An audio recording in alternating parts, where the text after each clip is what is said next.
속도보다 중요한 것은 방향입니다. 방향을 바르게 가면 다소 속도는 늦다 할지라도 그러나 우리가 목표한 곳에 또 승리의 길로 그렇게 걸어가게 되지만 처음부터 방향이 잘못되면 안 된다라고 하는 것입니다.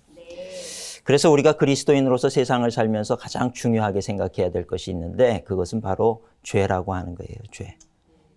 우리가 제일 경계해야 되는 것은 요즘 경제 위기를 얘기하고 많은 얘기를 하지만 사실 그런 것은 중요하지 않습니다. 정말 우리가 살아가는 데 있어서 중요하게 생각해야 될 것은 죄라고 하는 거예요.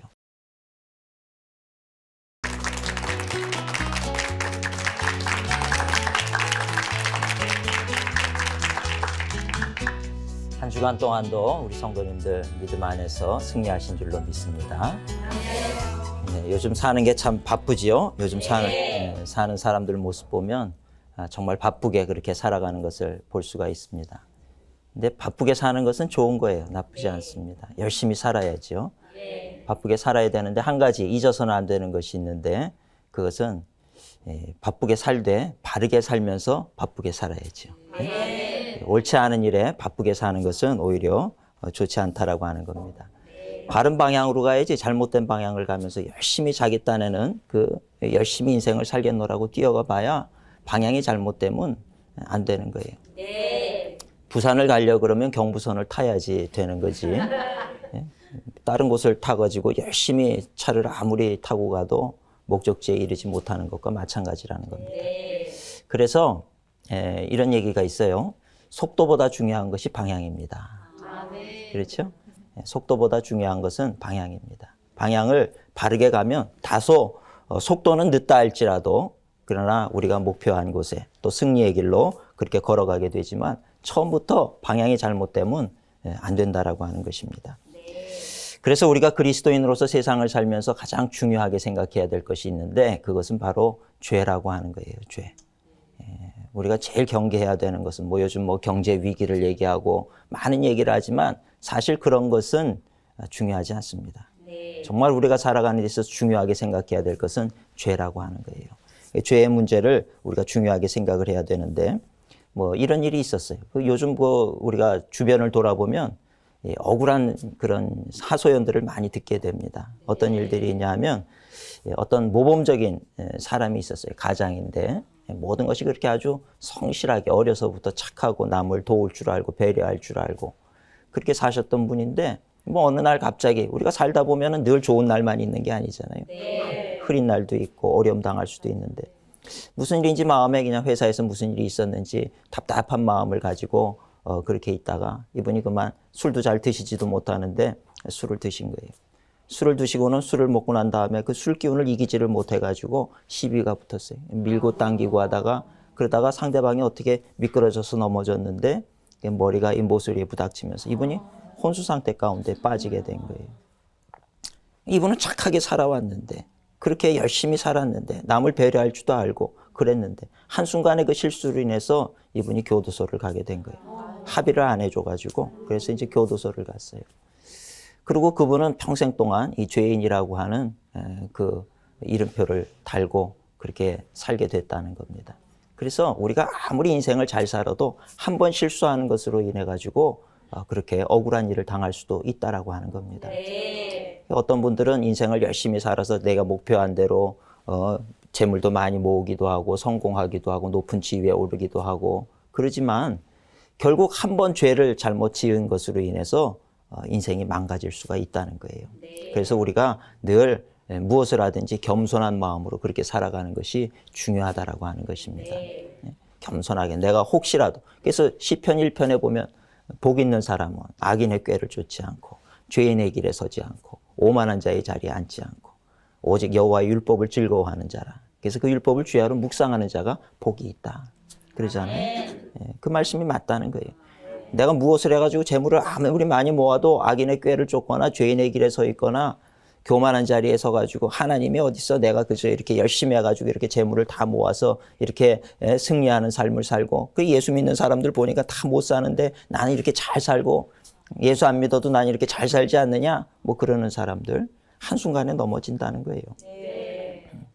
그걸 교만한 마음을 가지면 안 되고 늘 겸손하게 내 자신을 돌아보면서 그렇게 살아야지 어느 한순간에 넘어질지 모른다는 겁니다. 성경에 보니까 그런 사람들이 있어요. 모세도 그랬잖아요. 모세도 한순간에 자기가 히브리인이라고 하는 것을 안 다음에 보니까 애국 사람들이 그 히브리 사람을 자꾸 괴롭히는 그 모습을 보면서 참지를 못해가지고 그만 때렸더니 애굽인이 죽었잖아요. 그러니까 왕자의 자리에서 도망자의 자리로 옮겨타고 미디안 광야까지 도망을 쳐가지고 40년 동안 거기서 양떼를 치면서 그렇게 지나지 않습니까?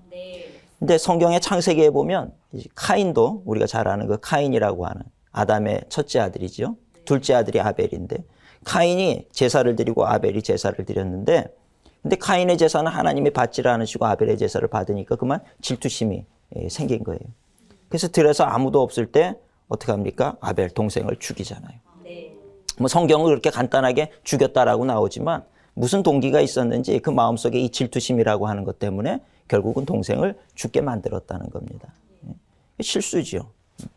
다 실수로 그렇게 한순간에 그 자신의 감정을 절제하지 못하고 어떤 자신의 이 마음속에서 올라오는 이 분노를 다스리지 못하게 되는 것을 인해서 그렇게 죄를 짓게 된다는 거예요. 그래서 하나님께서는 그 죄의 문제를 아셨기 때문에 카인에게 뭐라 그러냐면 카인아, 죄가 너를 지배하려고 하지만 너는 그 죄의 유혹을 다스리라는 거예요. 우리 사람이요 살면서 교만하면 죄를 다스리지 못하고 넘어지게 될 때가 많습니다. 그러나 깨어서 이것도 죄가 어떤 모양으로든지 사탄이 이 죄를 통해서 나를 넘어뜨리려고 한다. 이것을 깨어서 우리가 생각을 하고 있다 보면은 그런 죄의 유혹들을 우리가 다스리게 되는 거예요. 아담과 하와가 죄를 범할 때도 물론 사탄이 이렇게 속여가지고 선악과를 먹게 했지만 결국 그것을 먹느냐 안 먹느냐는 사탄에게 달린 것이 아니고 우리 인간의 의지에 달려 있다는 겁니다. 아담과 하와가 아니다. 그거는 하나님께서 금지한 것이다. 그리고 의지를 분명히 하나님을 향해서 세웠다라고 하면 죄를 짓지 않았을 거라는 거예요. 주위에서 이렇게 속삭속삭 하는 소리를 들으면서 그럴 수도 있겠다 하고 빠져드니까 죄를 범하게 되고 그것으로 인해서 어떻게 됩니까? 에덴 동산에서 쫓겨나게 됐다는 거예요. 하나님과의 분리. 이 하나님과의 분리가 곧 영적인 죽음인데 그런 죽음을 맞이하게 될 수밖에 없었다라고 하는 것입니다. 그러니까 성경 말씀도 가만히 보면 창세기부터 요한계시록까지 나오는 얘기가 죄의 얘기예요. 태초에 하나님이 천지를 창조하시고 아담을 만들었는데 그 아담이 죄를 짓잖아요. 그 후손들이 다 범죄하게 되는 거예요. 카인도 범죄를 하고 그 카인의 후예들도 보면은 다 범죄를 하게 되고 오늘날도 세상을 보면 그리스도인이라고 하지만 하루하루 사는 모습을 보면 다들 범죄함 속에서 죄를 버타여서 그렇게 살고 있는 경우가 많다는 겁니다. 그래서 죄에서 이 성경에서 얘기하고 있는 많은 주제 가운데 하나가 바로 이 죄에 대한 거라는 거예요. 그러니까 인간이 이렇게 죄를 지으니까 하나님은 거룩하신 하나님이신데 하나님과 함께 할 수가 없는 거예요. 거룩하신 하나님과 죄는 물과 기름과 같아서 섞일 수가 없는 거예요. 하나님께로 가려고 그러면 이 죄를 씻어버려야 하나님과 하나가 되고 우리가 하나님의 은혜의 자리로 나아갈 수가 있다는 거죠. 그러니까 가만히 하나님이 보시니까 인간들이 다 죄를 져가지고 그렇게 하니까 하나님께서 결단하시는 것이 육신을 입고 이 땅에 오셔야 되겠다. 육신을 입고 이 땅에 오셔서 우리의 죄를 대신해서 죽으셨다는 거죠. 그렇게 우리 죄를 대신해서 십자가에서 죽으심으로 우리는 죄의 굴레에서 벗어날 수가 있게 되었고 그리고 하나님의 은총을 입은 자로 그렇게 살아갈 수가 있게 되었다. 이것이 바로 성경이 얘기하고 있는 주제라 이렇게 말씀드릴 수가 있습니다.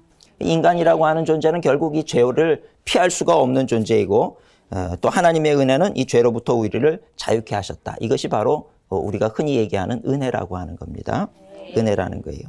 근데 이렇게 성경이 창세기부터 요한계시록까지 이 죄의 문제를 자꾸 거론하는 이유가 뭐냐 하면 죄는 그만큼 중요하기 때문이라는 거예요.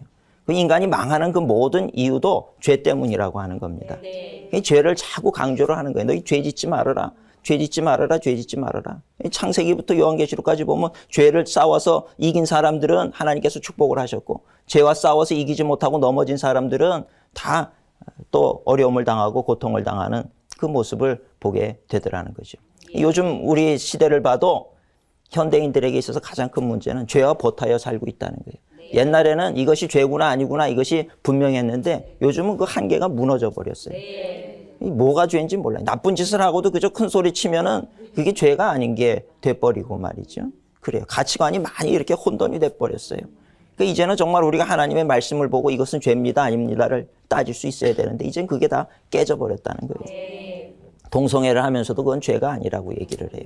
예? 그런 모습들.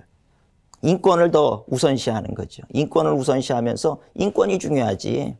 예? 그런 건 아무것도 아니다. 그래서 뭐 동성 간에도 결혼을 허락해야 된다. 뭐 이런 얘기를 하면서 그래요. 이게 법적으로 통과가 되면요. 이제 제가 이런 얘기를 해도 이게 다 법적으로 걸린답니다.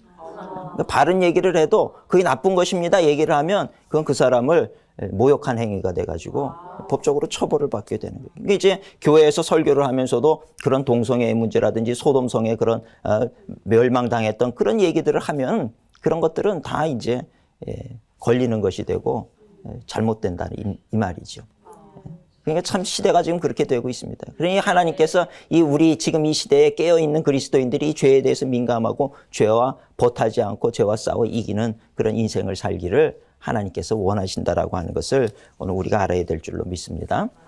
저는 계속해서 승리하는 신앙생활이라고 하는 주제를 가지고 제가 이 4인사색 프로그램을 진행하고 있는데 오늘은 이 죄에 대해서 말씀을 드리려고 합니다. 그래서 전체 제목을 죄의 유혹을 다스리자 이런 제목으로 죄의 유혹을 다스리는 것이 우리가 인생을 잘 승리하는 비결이라고 하는 것입니다.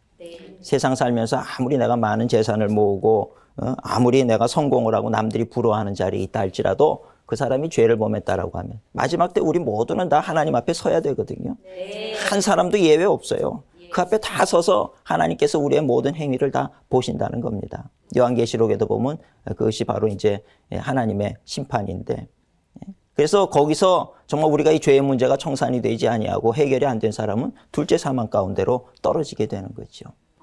그것이 이제 안타까운 결말이라고 하는 겁니다. 그러니 이 세상에서 내가 아무리 많은 걸 가져도 그분이 돌아가실 때 그거 가지고 가는 분이 없잖아요. 결국은 내 거라고 생각이 돼도 다 놓고 가야 되잖아요. 지금 내 주머니에 돈이 얼마 있다고 해서 그게 내 거라고 생각하면 오해라는 거죠. 며칠 지나 보세요. 그건 다른 사람 손에 가 있단 말이에요. 그렇잖아요. 내 건강도 내가 지금 건강하니까 내 거라고 생각이 되지만 그렇지 않다는 거예요. 우린 모든 것이 다 나의 것이 아니라고 하는 것을 알아야 되는데 그저 내 것인 줄 알고 많이 모으고 있어도 먹지를 않고 절약을 해가지고 물론 절약하는 게 좋지요. 다 막 그렇게 사치하게 막 허랑방탕하게 쓰는 것보다는 절약해서 하나님의 영광을 위해서 쓰고 어려운 사람들을 도우며 쓰고 그런 것이 참 귀한 일이죠. 그러나 그런 것도 안 하면서 무작정 모아가지고 말이죠. 그냥 내 창고 안에 그것을 모아드리기만 해놓고 쌓아놓는데 한 푼도 안 써보고 먹을 것도 안 먹고 배를 고파가면서 그렇게 해서 쌓아놨는데 나중에 보니까 가져가지도 못하고 뭐하러 모아놨냐 이 말. 누구를 위해서 모아놓은 겁니까? 그게. 그렇죠? 그런 거예요. 참 우리가 지혜로운 것 같으면서도 사람이 지혜롭지 못하다는 거예요. 마지막에 진짜 인생의 최후 승리자는 누구냐? 죄와 버타지 않고 하나님의 말씀대로 살아서 하나님 앞에 영광 돌리는 사람. 마지막에 우리가 하나님의 심판대 앞에 섰을 때 하나님께서 네가 진정한 승리자다. 손을 들어주는 사람이 승리자라고 하는 겁니다. 아멘. 이 세상에서만 우리가 승리하는 것이 아니라 천국에 가서도 승리자가 되고 하나님 앞에 인정받는 사람이 되려고 그러면 첫째로 우리가 생각해야 되는 것이 바로 이 죄의 유혹을 다스리면서 살아갈 수 있는 그런 우리 성도님들이 되어야 될 줄로 믿습니다. 아멘. 오늘 저는 이 죄의 유혹을 다스리자는 것, 이 제목을 가지고 말씀을 전할 때 왜 죄의 유혹을 다스려야 되는가? 5가지 말씀을 드릴게요. 왜 죄의 유혹을 다스려야 되냐 하면 첫 번째는 죄를 쌓아두고서는 우리 기도가 응답되지 않기 때문에 그렇습니다. 많은 우리 성도님들이 그래요. 목사님 저는 왜 기도를 하는데도 왜 응답이 없습니까? 왜 저 하나님 뭐 못 들으시는 거 아닙니까? 그렇게 얘기를 해요. 그런데 정말 중요한 것은 죄의 문제를 청산을 해야 돼요. 아까도 말씀드렸듯이 하나님과 우리 인간은 물과 기름 같아요. 하나님은 거룩하신 분이신데 죄된 우리 사람들은 그 거룩하신 하나님 앞에 물과 기름이 섞일 수 없는 거와 마찬가지라는 겁니다. 우리가 기도할 때도 내 마음속에 죄에 그 오염되어 있는 거, 누구를 미워하고 분내고 이렇게 좋지 않은 상한 감정을 가지고 그리고 그걸 가지고 우리 사람은요 한 입으로 어떨 때는 하나님을 찬양하기도 하지만 어떨 때는 한 입으로 남을 험담을 하고 욕하기도 하고 비난하기도 하고 그러니까 한 우물에서 단물과 쓴물이 같이 나올 수가 없는 건데 우린 그렇게 한단 말이죠. 그러니까 우리가 늘 인생을 살면서 그리스도인들이 내 삶을 성결하게 하려고 하는 노력이 필요한 거예요. 될 수 있으면 누구 험담하는 얘기 하고 싶어도 그것을 하지 않고 딱 참고 삼키고, 그죠? 이게 힘들죠? 그게 힘들어요. 근데 그게 힘들어요, 사실은. 그냥 우리 어렸을 때 읽은 동화책처럼 임금니 귀는 당당히 귀 그러고 소리를 쳐야 이 속이 시원해지지. 그러니까 늘 그냥 누구 동조하는 사람 만나면 교회 안에서 그냥 막 이렇게 얘기하고, 그러고 또 교회 와가지고 주님 존귀하다고 주님을 찬양하면 그게 그냥 우리끼리 교회 안에서 하는 거지, 그걸 하나님께서 정말 귀한 것으로서 받으시겠는가. 이 깊이 생각해 봐야 될 문제라는 거예요. 그래서 성경에 보면 이사야서 59장 1절 2절에도 뭐라고 말씀하냐면, 여호와의 손이 짧아서 구원하지 못하심도 아니고 귀가 둔하여서 듣지 못하심도 아니라 너희 죄악이 너희와 하나님 사이를 가리웠다는 거예요. 갈라놓았고 너희 죄가 그 얼굴을 가리어서 그래서 너희에게서 듣지 않게 그렇게 되었다는 겁니다. 아무리 부르짖어도 우리가 죄의 문제가 청산이 안 되고 그저 죄의 문제를 내가 이 안에다 쌓아놓고 하나님을 찬양해도 그것은 의미 없는 것이 되고 만다라고 하는 거예요. 그래서 우리가 늘 어떤 기도 응답을 받고 구하라 주실 것이요 그랬는데 왜 하나님 못 주십니까? 응답받지 못하는 두 가지 이유가 성경에 나와요. 첫 번째가 바로 이 죄의 문제고 또 하나가 욕심껏 구할 때 그거 안 된다는 거예요. 야고보서에 보면 구하여도 얻지 못하면 너희가 정욕으로 쓰려고 잘못 구함이라. 두 가지가 기도 응답을 받지 못하는 이유라는 거예요. 그러니까 우리가 열심히 기도를 하면서 왜 기도 응답이 없을까? 이 두 가지 중에 한 가지를 생각해 보면 맞아요. 하나님은 매일매일 우리와 함께 하셔서 매일의 양식을 주시기를 원하셔요. 오늘도 먹을 것을 구해라. 오늘 주시고. 그래서 광야 생활 이스라엘 사람들이 40년을 할 때도 매일의 만나를 주셨어요. 욕심 있는 사람이 그 만나를 내일 먹을 것까지 일주일 먹을 것까지 다 모아놓은 사람들은 어떻게 되냐면 그 다음날 보니까 다 썩어버린 거예요. 그렇죠? 그래서 매일매일 그날에 만나를 주시옵소서. 이것이 필요하다는 거예요. 우리가 인생 살면서 어려운 것 같아도 매일매일 하나님께서 여러분들 굶기시지 않았잖아요. 어렵고 못 살 것 같은데도 보면은 다 하루하루 먹을 양식을 가지고 그렇게 살게 하신다는 거죠. 그러니 그 두 가지, 죄와 그 욕심, 이 두 가지를 잘 생각을 해보고 기도해 보면 모든 기도를 하나님이 다 응답하시는 것을 우리가 경험하게 될 줄로 믿습니다. 죄를 다스려야 되는 첫 번째 이유는 죄를 쌓아두고는 우리 기도가 응답되지 않는다는 거예요. 그래서 죄를 꼭 다스려야 될 줄로 믿습니다.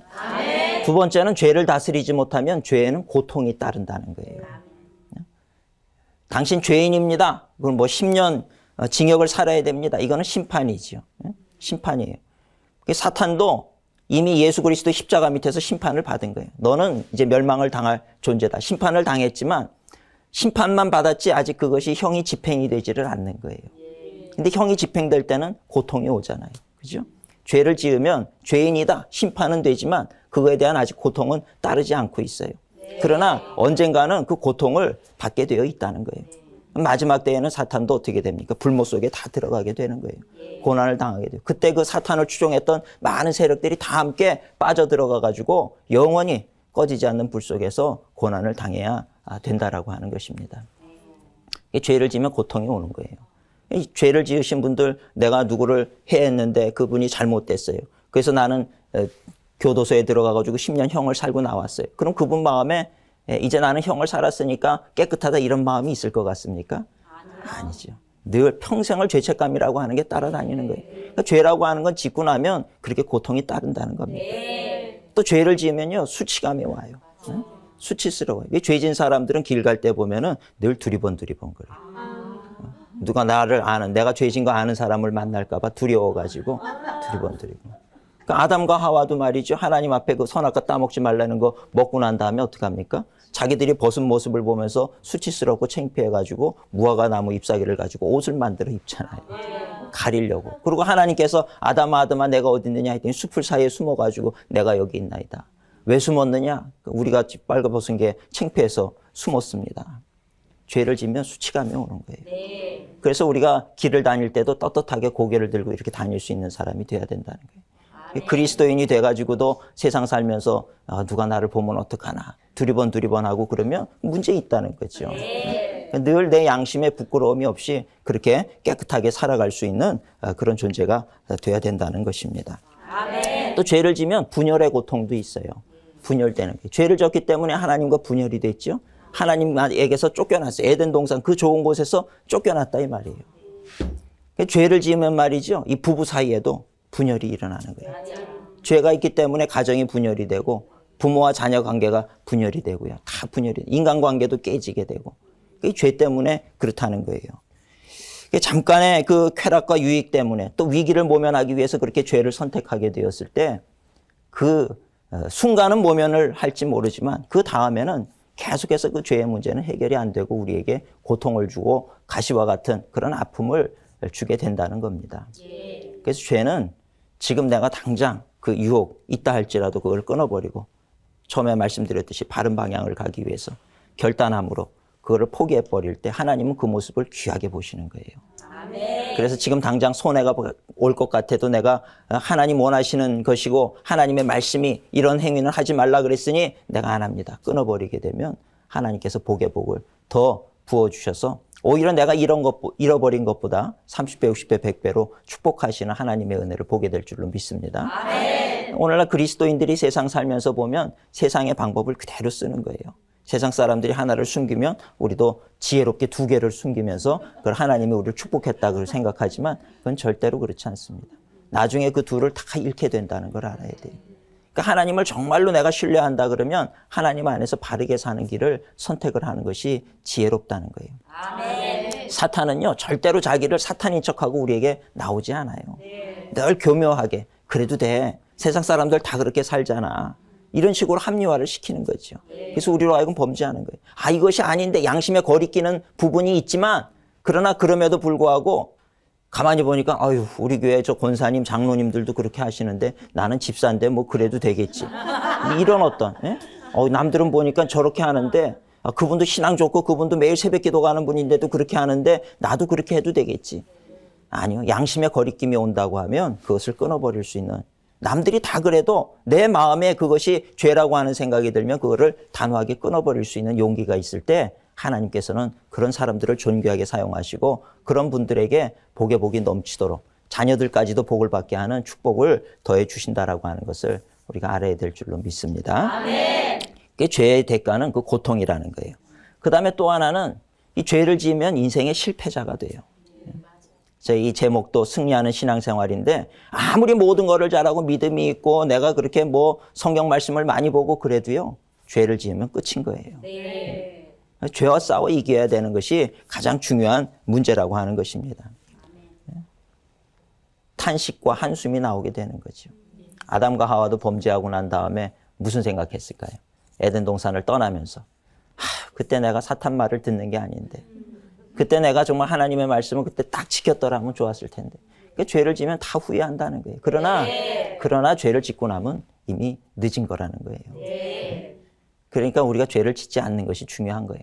카인도 말이죠. 괜히 애꿎게 아벨 동생한테 때렸는데 이 아벨이 약해서인지 무슨 연유인지 죽었단 말이에요. 죽고 나니까 그 다음에 자신의 처지가 아버지의 품을 떠나서 쫓겨가는 유리방황하는 인생을 살아야 되니 그 험한 골짜기를 다니면서 무슨 생각했겠습니까?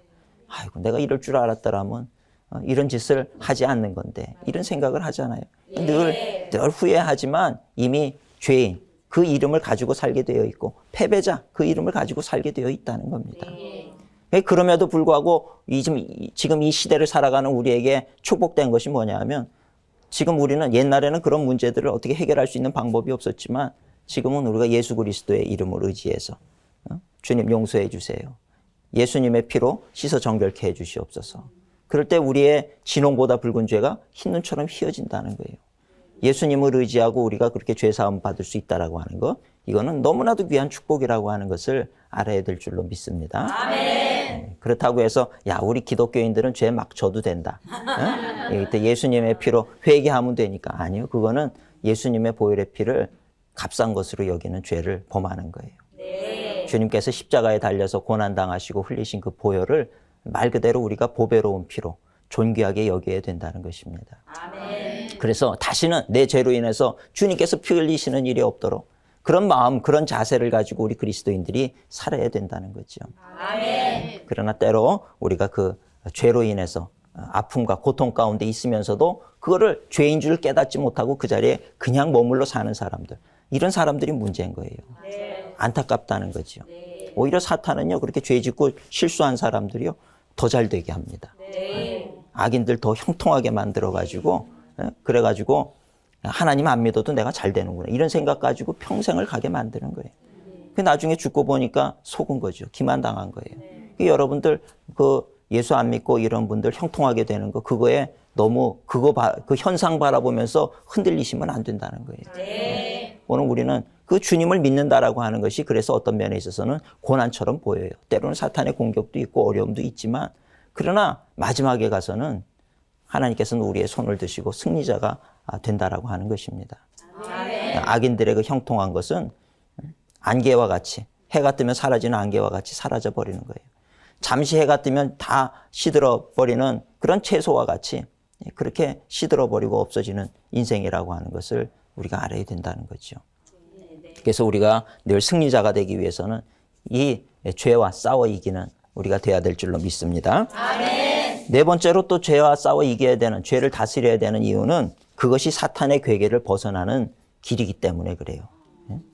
사탄은요, 우리를 그냥 공격 안 해요. 자기가 직접 자기의 정체를 드러내면서 그렇게 우리가 뭐 괴기 영화에서 보듯이 이렇게 어떤 자기 형체를 드러내면서 그렇게 우리를 공격하지 않습니다. 멀찌감치해서 불화살을 쏘는 거예요. 불화살을 쏘면은 우리의 마음에 꽂히게 될 때 우리의 마음속에 이상한 생각이 드는 거예요. 가만히 있는데 죄 짓고 싶은 생각이 들고, 가만히 있는데 누구 것을 어떻게 탐하고 싶은 그런 마음이 생기고, 가만히 있는데 분노가 솟아오르게 만들고, 이게 다 불화살 쏘는 거예요. 에베소서에 보면 우리가 믿음의 방패를 가지라 그러잖아요. 믿음의 방패를 딱 가지고 있으면 아무리 불화살을 쏴도 안 맞죠. 믿음의 방패가 없는 사람은 내가 예수님 믿습니다, 하나님이 나를 구원하셨습니다, 이렇게 고백을 해놓고서도 불화살 탁 쏘면은 돌아서가지고 여기 맞아가지고 말이죠. 돌아서서 무슨 생각하냐 하면 내가 지금 이 제대로 가고 있는 건가? 하나님이 진짜 존재하는 것인가? 이렇게 이제 흔들리게 되는 거예요. 믿음의 방패를 우리가 든든히 가져야 된다라고 하는 것입니다. 그렇죠? 이 사탄은 말이에요, 그 사람을 낚을 때, 이런 표현 써서 좀 그렇지만, 사람을 말이죠, 이 올무에 빠뜨리기 위해서 말 그대로 올무를 쳐놔요. 그물을 쳐놓는 거예요. 새 사냥꾼이 올무를 쳐놓으면 새가 아주 공중을 파란 하늘을 자기 마음대로 그 숲을 사이를, 나무 사이를 이렇게 날아다니면서 가다가 어느 순간인가 그 그물망을 보지 못하고 탁 걸려가지고 죽잖아요. 새 사냥꾼들이 그 새 그물을 그렇게 쳐놓거든요. 또 바다에 사는 물고기들도 그저 그냥 넓은 바다가 자기 집인 것 마냥 그렇게 헤엄치면서 자유롭게 그렇게 다니다가 그물에 걸려가지고 잡히게 되고 죽게 되잖아요. 그러니까 사탄은 그거예요. 사람들이요, 그 고기를 잡으려고 할 때, 새를 잡으려고 할 때, 물고기를 잡든지 새를 잡든지 어떻게 합니까? 아무 데나 그물 안 쳐놔요. 그죠? 새가 잘 다니는 길을 알고 그물을 쳐놓고, 물고기도 여기 많이 있고 이렇게 온다는 건 물고기의 습성을 알아가지고 거기에 그물을 쳐놓고 기다리면 물고기가 잡히는 것처럼 그 악한 영들도 그렇게 우리를 잡는다는 거예요. 사람들이 좋아하는 곳에다가 그물을 이렇게 쳐놓고 기다리는 거죠. 그럼 우리는 거기 걸려서 넘어지게 되는 거예요. 그러니까 사탄이 보니까 제가 낚시를 하고 싶어가지고, 전 낚시 잘 못해요. 한번 갔는데 그저 그냥 거기에다가 그 낚싯바늘에다가 이 미끼만 껴가지고 넣어놓으면 잘 잡힐 줄 알고 그렇게 집어넣어놨는데 잘 안 되는 거예요. 나중에 잘 잡히는 사람들 보니까요, 벌써 그 고기가 바닥에 있는 고기인지 중간에 떠 있는 고기인지 이걸 다 계산을 해가지고 그 높이를 다 재고요. 어떤 물고기는 지렁이를 좋아하고 어떤 물고기는 떡밥을 좋아하고 이거를 다 알아요. 뭘 잡으려면 어떤 미끼를 써야 된다는 것까지 다. 그래서 제가 야, 낚시가 이렇게 복잡한 거면 하지 말아야 돼요. 그죠?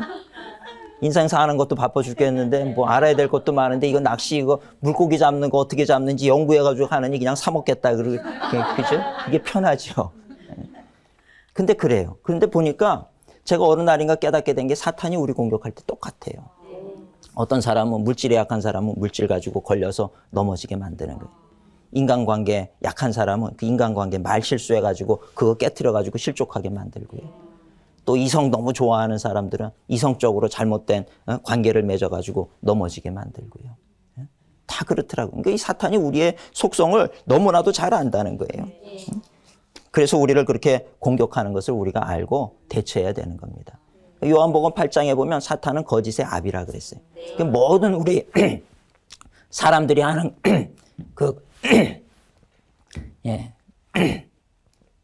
사람들이 하는 그 거짓말이 다 누구로부터 오느냐? 사탄으로부터 오는 거예요. 우리가 그 거짓말 그거 하면 안 되는 거예요. 네.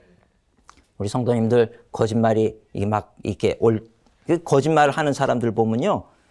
자기는 그게 진짜인 줄 알고 하더라고. 응? 거짓말 하면서도 거짓말이라고 생각 안 하지요. 응? 왜 그러냐면 그 악한 영이 그걸 진짜라고 생각을 넣어주기 때문에 자기는 거짓말 하는 줄 모르고 거짓말을 해요. 그러니까 그 악한 영들의 그 괴계가 그렇다는 겁니다. 그렇게 아주 그냥 철저하게 거짓말. 그게 거짓의 압이거든요. 그러니까 거짓말 하시면 안 돼요. 거짓말하는 것은 우리 그리스도인들의 자세가 아닙니다. 그리고 또 그렇게 죄를 짓게 하는 이유가 뭐냐면 요한복음 10장 10절에도 보면 사탄이 오는 것은 우리를 도적이 오는 것은 우리로 하여금 도적질하고 멸망시키기 위해서 오는 거라 그러잖아요. 주님이 오신 것은 양으로 생명을 얻되 더욱 풍성히 얻게 하려 하심이라. 그렇죠? 그러니까 사탄이 우리에게 거짓말하고 죄 짓게 만드는 이유는 우리 스스로 멸망의 길로 가게 만드는 거예요. 굳이 공격 안 해도 스스로 죄 져가지고 죄의 삭은 사망인데 결국 그렇게 죄를 지면서 죄길로 그렇게 빠져가게 하다가 넘어져가지고 나중에 죽고 보니까 멸망의 길로 떨어져 버렸다 이 말이에요. 그게 사탄의 방법이라는 거예요. 그러니까 절대로 우리가 넘어지기까지 자신의 정체를 드러내놓지 않는 것이 사탄의 방법이라고 하는 것을 오늘 우리가 알아야 된다는 것입니다. 다섯 번째로는 우리가 죄를 다스려야 되는 이유 다섯 번째는 죄의 유혹을 다스릴 때 성령이 우리를 인도하신다는 거예요. 아멘. 참 귀한 축복이죠. 아멘. 우리가 죄와 싸워 이기려고 할 때 성령님께서 오셔서 우리를 친히 인도해 가시고 좋은 길로 축복의 길로 우리를 이끌어 가시는 것을 볼 수 있어야 된다는 것입니다. 아멘. 요즘 그리스도인들이 많이 말하는 것 중에 하나가 성령에 대한 이야기를 참 많이 해요. 옛날 같지 않게 요즘은 무슨 성령 세미나니 이런 것들이 참 많이 있습니다. 성령님에 대해서 그렇게 이야기를 한다라고 하는 것, 성령의 도움을 받기 위해서 힘쓰고 애쓴다라고 하는 것은 참 좋은 거지요. 그런데 중요한 것은 성령의 인도를 받을 때 성령이 인도하시는 대로 내가 순종하며 살겠다라고 하는 그 자세가 더 중요하다는 걸 아셔야 돼요. 근데 많은 사람들은 죄 가운데 있으면서 성령님 나를 인도해 주시옵소서. 성령님은 하나님의 거룩한 영인데 그분이 죄 많은 우리를 인도에 가겠습니까? 아까도 말씀드렸듯이 인도에 가지 않으신다는 거예요. 그냥 먼저 내가 죄의 유혹을 다스리면서 정말 죄의 그 속성을 따라 사는 것이 아니고 하나님의 인도를 따라 살겠습니다. 이 분명한 결단이 없으면 성령의 인도하심을 받기라고 하는 것은 쉽지 않다는 거예요. 요즘 그 한국교회와 교인들의 문제점을 이야기하자면 제가 이런 얘기할 자격은 없습니다. 그러나 제 생각에는 그렇다는 거예요. 이건 뭐냐 하면 한국의 우리 성도님들이 성경 말씀을 너무 많이 알아요. 많이 아는데 그대로 살려고 하는 그런 의지를 가지고 사는 사람은 적다는 거예요. 말씀을 내가 조금 알아도 그 조금 아는 그 말씀을 지키려고 노력하면서 하는 것이 복되다라고 하는 걸 알아야 되는 거예요. 우리 성도님들이 아는 거에 10분의 1만 우리가 그 말씀을 지키려고 할 때 하나님이 기뻐하시고 우리의 인생이 달라지는 역사가 일어나게 된다는 겁니다. 아멘. 이 말씀을 실천하는 운동이 우리 삶 속에 있어야 되는 거예요. 우리 한국교회, 특별히 우리 한국교회 성도님들 정말 이 말씀을 지키면서 살아야 되겠다. 이런 어떤 자세가 있었으면 좋겠어요. 아멘. 그러면 분명히 제가 확신하기는 이 세상이 변화가 됩니다. 아멘. 나라가 변화가 되고요. 교회가 칭찬받고 세상에서 존귀 여김받는 그런 하나님께 영광 돌리는 인생을 살게 되리라고 믿습니다. 아멘. 어떤 분이 그래요. 저한테 와서 목사님 성령님께서 왜 그렇게 우리가 구하면 응답하신다 그러는데 저에게 왜 말씀을 안 하십니까? 그런 질문을 해요. 왜 나에게는 말씀을 안 하시느냐 이 얘기인데 사실 성령님은 우리에게 항상 말씀하셔요. 말씀하는데 우리가 그걸 듣지를 않아서 그래요. 만약에 이제 여러분들이 성령의 음성을 듣기 원한다면 어떤 음성을 듣기를 원하세요?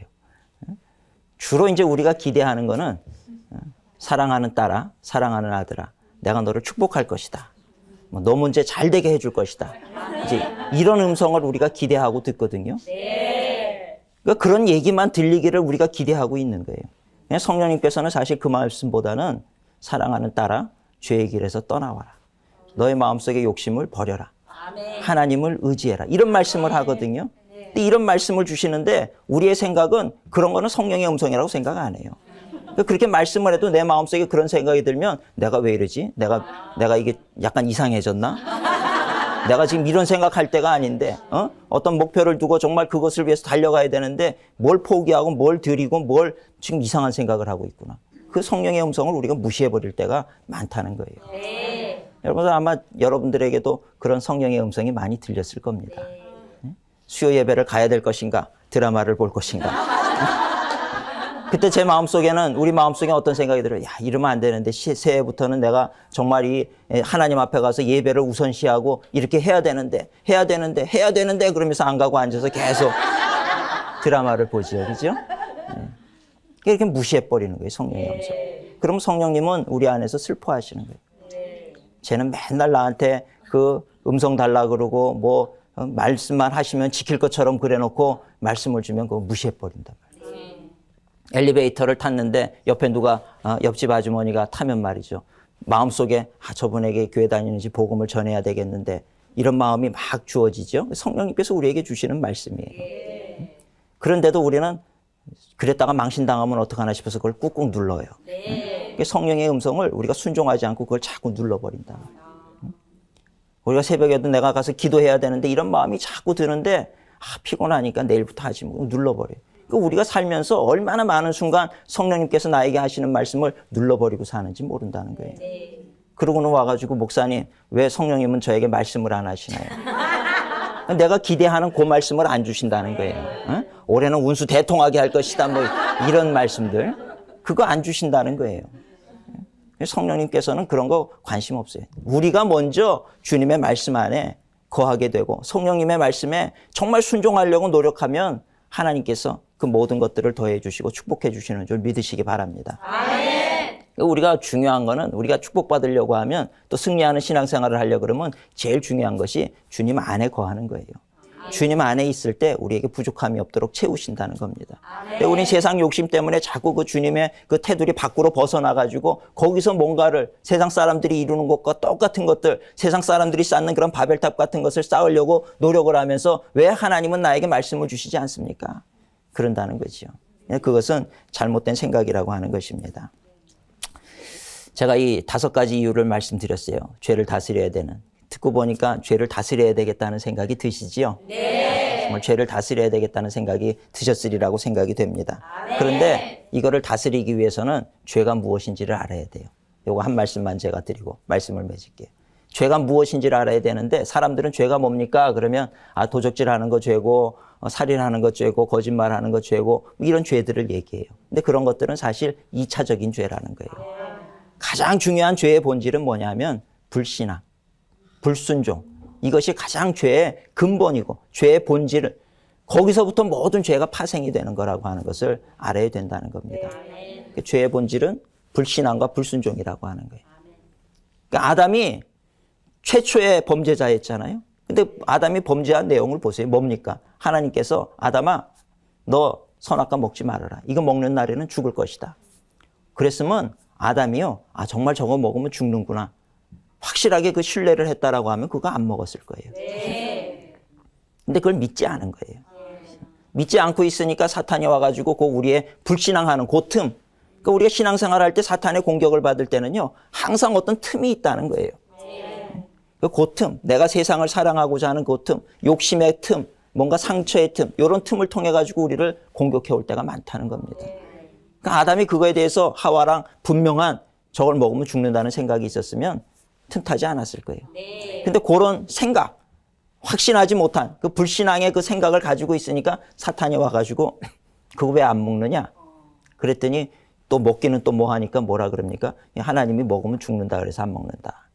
사탄이요 교묘합니다. 사탄이 우리를 공격할 때도 항상 말씀을 가지고 공격해요. 사탄이 교회 공격하고 들어올 때 보세요. 말씀 가지고 공격합니다. 그래서 우리로 하여금 혼돈되게 만드는 것이 사탄의 전략이라고 하는 걸 알아야 돼요. 먹을까 말까 고민하고 있을 때 사탄이 하는 얘기가 뭐예요? 야, 그거 먹으면 안 죽어. 내가 장담하건대 안 죽어. 그죠? 하나님의 말씀에 정면으로 도전을 해요. 그러니까 우리가 이 하나님의 말씀에 정면으로 도전이 되는 것은 바로 사탄의 계략이라고 하는 것을 알아야 되는 거예요. 그래서 우리가 늘 하나님의 말씀을 가까이 해야 되는 이유가 바로 거기 있다는 거예요. 하나님의 말씀을 모르면 내 생각에는 이것이 옳은 거. 우리의 생각을 따라가다 보면 10중 8구 다 넘어지게 되는 거예요. 그래서 하나님의 말씀을 근거로 해서 살아야 되는데 하나님은 죽는다. 사탄은 안 죽는다. 그 사이에서 인간은 고민하잖아요. 요즘 사는 모습 보면 현대인들도 똑같아요. 성경 말씀은 하나님을 존귀 여기고 하나님을 믿고 신뢰해라. 세상 사람들은 야 기도한다고 되냐? 너 마음대로 그렇게 살아야지. 그런다고 뭐가 달라질 것 같으냐? 안 된다. 그럼 그 사이에서 기독교인들은 항상 왔다 갔다 하잖아요. 그죠? 하나님의 말씀 주일날 전해지는 목사님의 설교 말씀을 듣고 내가 그렇게 살 것이냐? 아니면 전문가들 세상 사람들이 하는 말을 듣고 따라갈 것이냐? 그 사이에서 방황하면서 있는 거예요. 그거 자체가 뭐냐면 우리가 하나님을 불신앙하는 거예요. 이 성경의 말씀을 우리가 불신앙하기 때문에 우리의 심령이 우리의 마음이 흔들리게 된다는 거죠. 그렇게 흔들리고 있을 때 사탄은 우리의 선택하도록 그냥 내버려 두지 않아요. 그 다음에 플러스가 이제 더 뭔가를 더 첨가를 해가지고 우리에게 하는 얘기가 있다는 거예요. 그게 뭡니까? 그거 먹는 날에는 죽는 것이 아니라 너희 눈이 밝아져서 하나님처럼 될 것이다. 얼마나 이 사람의 그 높아지고자 하는 욕망, 뭔가 얻고자 하는 그런 욕망을 정확히 알아가지고 우리에게 그렇게 공격을 하는 거예요. 죽지 않고 너 하나님처럼 눈이 밝아지게 될 것이다.